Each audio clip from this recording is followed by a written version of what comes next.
আসসালামু আলাইকুম এভরিওয়ান, কি অবস্থা সবার? কেমন আছেন সবাই? আই হোপ সবাই অনেক ভালো আছেন। আজকে আমি আমার রমজানের প্রস্তুতির সেকেন্ড পার্ট শেয়ার করব। আমি যে কাজগুলো বাকি ছিল সেগুলো আর কি কীভাবে শেষ করেছি বা কী করেছি সেগুলো শেয়ার করব। তো প্রথমে হচ্ছে আমি ফ্রিজটা পরিষ্কার করে নিচ্ছি। ফ্রিজ এবার আগে থেকে ওইভাবে পরিষ্কার করা হয়নি, আর বেশ কিছুদিন হয়ে গিয়েছিল, আসলে সময় পাচ্ছিলাম না। জাস্ট আমি ওয়াইপ করে নিচ্ছিলাম, ডিপ ক্লিন করা হয়নি। তো আজকে ভাবলাম নর্মাল কম্পার্টমেন্টটা একদম ভালোভাবে ডিপ ক্লিন করে ফেলি। আর ডিপ কম্পার্টমেন্টটা আমার আগেই ক্লিন করা হয়ে গিয়েছিল। তো যাই হোক, এগুলো ধুয়ে টুয়ে তারপরে মুছে এখন আমি সব কিছু গুছিয়ে নিচ্ছি। ইনশাল্লাহ নেক্সট হচ্ছে ঈদের পরে গিয়ে আমি ফ্রিজ ক্লিন করবো। এর মাঝখানে অবশ্য আমি ওয়াইপ করে ফেলি, সো ওইভাবে আসলে ময়লা হয় না। এনিওয়েজ, এই কাজগুলো হচ্ছে আমি প্রতিদিন যে কোনো একটা একটা করে করছিলাম, কজ হচ্ছে ঘরের নর্মাল যে কাজগুলো মানে রেগুলার যে কাজগুলো সেগুলো করার পরে এক্সট্রা এই কাজগুলো মানে একদিনে করা আসলে ওইভাবে পসিবল হয় না। প্রতিদিনই একটা করে হচ্ছে আমি এক্সট্রা কাজ করে তারপরে এগুলো শেষ করেছি। যাই হোক, এখানে ডিমগুলো আমার আনা হয়েছিল বাট পরিষ্কার করা হয়নি। আর ডিম বা ফ্রিজ আমি পুরোটাই পরিষ্কার করেছি। ওডোমোর যে ক্লিনজারটা পাওয়া যায়, যেটা হচ্ছে ফিডার নিপল এগুলো ক্লিন করে, তো বাবুর থালা বাসন আমি ওইটা দিয়ে ক্লিন করি। সো ওইটা দিয়ে হচ্ছে আমি ডিম তারপরে ফ্রিজ এগুলোও ক্লিন করেছি। তাছাড়া নর্মালি ফ্রিজ আমি হচ্ছে বেকিং সোডা আর ভিনেগার দিয়েই হচ্ছে ক্লিন করি। এনিওয়েজ, তো এটা পরের দিন, এদিন আমি একটু সিঙ্গারা বানিয়েছিলাম। সিঙ্গারাটা আমার হাজব্যান্ডের খুবই পছন্দের। ইফতারের পরে যখন আমরা চা খাই তখনও মাঝে মাঝে সিঙ্গারার আবদার করে, তো এই জন্য আমি সিঙ্গারাটা বানিয়ে রাখি মাঝে মধ্যে। তো যাই হোক, এখানে আমি 2 কাপ ময়দা নিয়েছি, সাথে আমি কালো জিরা, তারপরে লবণ আর হচ্ছে তেল অ্যাড করেছি 1/4 কাপের মতো। মানে তেলটা হচ্ছে যখন আমি এরকম প্রেস করলে এরকম দলা পেকে আসবে, তারপরে হচ্ছে আরেকটু প্রেস করলে ভেঙে যাবে, এইরকম পর্যায় পর্যন্ত আর কি তেল অ্যাড করতে হবে। তাহলে সিঙ্গারার যে ডোটা সেটা খুব ভালো হবে আর কি। যাই হোক, আমার মনে হচ্ছে আমি খুব ভালো করে বোঝাতে পারছি না। এনিওয়েজ, তো এখানে আমি কিছু সবজি কেটে নিয়েছি। সবজি হিসেবে আমি এখানে ফুলকপি, আলু, গাজর আর মটরশুঁটি নিয়েছি। মানে বাসায় যেই সবজিগুলো অ্যাভেলেবল ছিল সেগুলোই নিয়েছি। আর পুর হিসাবে আমি এগুলোই অ্যাড করব। এইটার মধ্যে আমি চিকেন বা বিফ কোনো কিছু অ্যাড করব না। তো এখন আমি 5 ফোড়ন, তারপরে পেঁয়াজ, আদা রসুন বাটা, জিরা ধনিয়া গুঁড়া, হলুদ মরিচ মানে সব মশলা একটু একটু দিয়ে তারপরে হচ্ছে সবজিগুলো দিয়ে ভালোভাবে মিশিয়ে অল্প একটু পানি দিয়ে আমি এটাকে রান্না করে নিয়েছি। পুরটা রেডি করেছি আর কি। তারপরে আমি এখানে একটু ধনিয়া পাতা কুচি অ্যাড করেছি। আর পুরটাকে আমি হালকা একটু ম্যাশ করে দিচ্ছি। এই পুরটা আসলে যার যার পছন্দের, যে যেটা পছন্দ করে, যেভাবে পছন্দ করে সেভাবে হচ্ছে পুরটা অ্যাড করতে পারে। আমি একবার বিফ দিয়ে করেছিলাম, খুবই মজা লেগেছে। চাইলে এখানে কলিজা মানে চিকেন কলিজা, বিফ কলিজা বা চিকেন অনেক কিছু দিয়ে করা যায়। যাই হোক, তো এখন আমি সিঙ্গারাগুলোকে বানিয়ে নিচ্ছি। আমি আগে বলছি আমি কিন্তু এইসব কাজে একদমই ভালো পারি না, মানে এইসব ফোল্ডিং বা একদম পারফেক্ট শেপ, রুটি পরোটা সিঙ্গারা এগুলোর মানে কোনো কিছু আমার ওইভাবে হয় না। আমি ট্রাই করি আমার মতো, বাট হচ্ছে গিয়ে এদেরকে পারফেক্টলি শেখানোর মতো ওইরকমভাবে আমি পারি না। আমি আমার মতো করে একটু মানে এটা নিয়ে লিটারালি স্ট্রাগল করছিলাম, যে সিঙ্গারা শেপ দেওয়া নিয়ে। খুবই ইজি, বাট হচ্ছে কয়েকবার ট্রাই করলে হয়ে যাবে।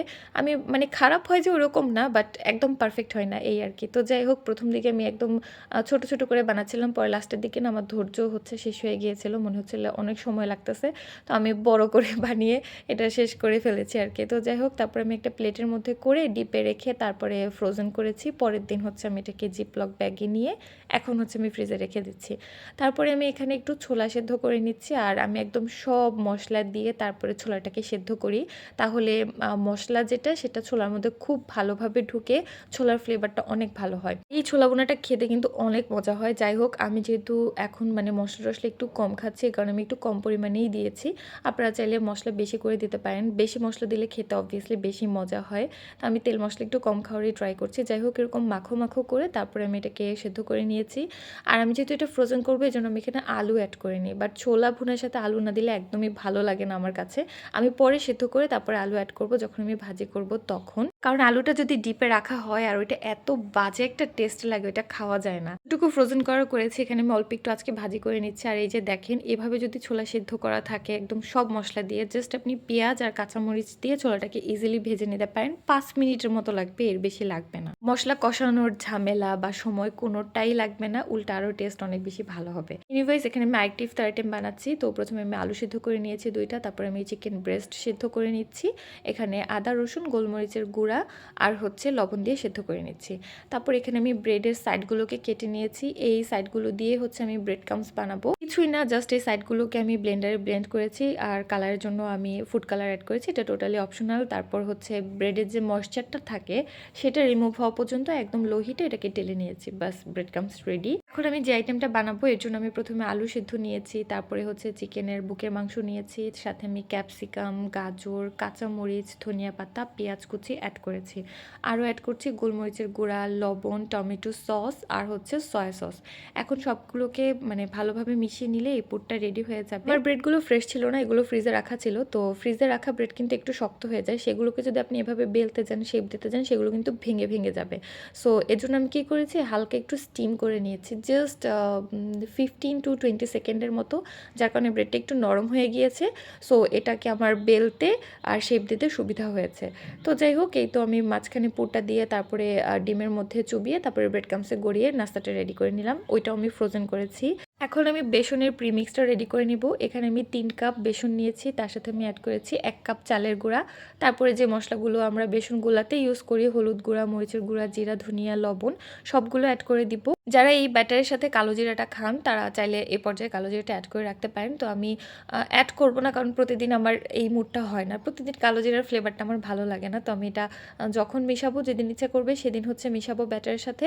তো এই কারণে আমি আর এখানে মিক্স করিনি। যাই হোক, তো সব কিছু একসাথে ভালো করে মিশিয়ে নিলেই এই প্রিমিক্সটা রেডি হয়ে যাবে। এখন জাস্ট আমি যখন বেসন মানে বেগুনি, বালুর চপ যেটাই বানাই না কেন, জাস্ট পানি মিশিয়ে নিলেই কিন্তু আমার ব্যাটারটা একদম রেডি হয়ে যাবে।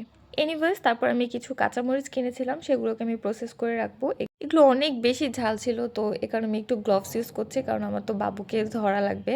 তো এই তো বোটার অংশটা ফেলে দিয়ে কয়েকটা হচ্ছে আমি নর্মাল কম্পার্টমেন্টে রেখে দিব টিস্যু দিয়ে পেঁচিয়ে। এভাবে কিন্তু অনেক দিন ভালো থাকে, প্রায় 20-25 দিনের মতো ভালো থাকে কিন্তু।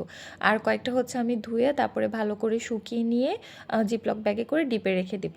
আর অনেকে জানতে চান আমি যখন এসব কাজ করি তানভিন তখন কী করে। ম্যাক্সিমাম কাজ যেহেতু আমি সন্ধ্যার পরেই করি, তো ওর বাবার সাথেই খেলে, বাট আমার আশেপাশেই থাকে, আমার থেকে ওইভাবে দূরে থাকে না আর কি।